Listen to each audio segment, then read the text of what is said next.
First up, with funding running out, the state of Oregon will put a pause on new applications for rental assistance. This starts tonight at midnight. Governor Kate Brown has ordered state lawmakers into a special session to identify a solution. But in the meantime, tenants who are behind on rent are very anxious tonight. Fox 12's Simon Gutierrez is live in Northeast Portland with a look at what happens next. Simon?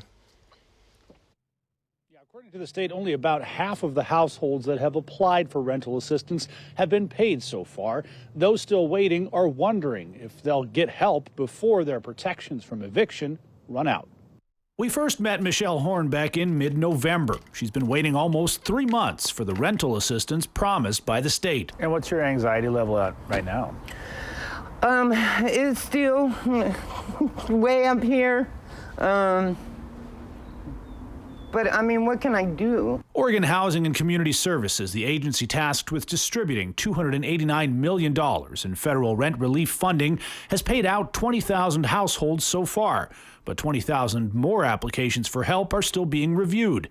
And the state will be putting a 6-week pause on new applications because funds are running out. It's heartbreaking to say, it's heartbreaking to hear, but there's just too much demand out there and we simply cannot continue to accept applications. State law provides tenants who have applied for rental assistance 60 days protection from eviction. In Multnomah County, tenants have 90 days.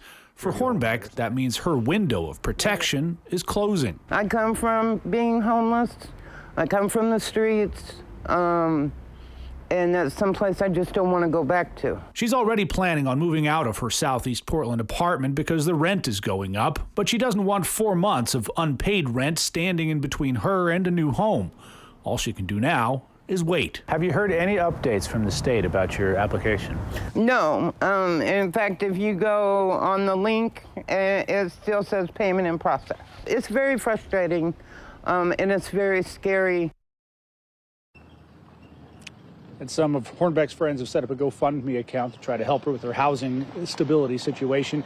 State lawmakers, meanwhile, will be heading into a special session on December 13th to try to address this rent relief situation. The governor, Kate Brown, has suggested that the lawmakers extend the state's existing eviction protections, but it's not clear what specific steps lawmakers will be taking. Reporting live in Northeast Portland, Simon Gutierrez, Fox 12 Oregon.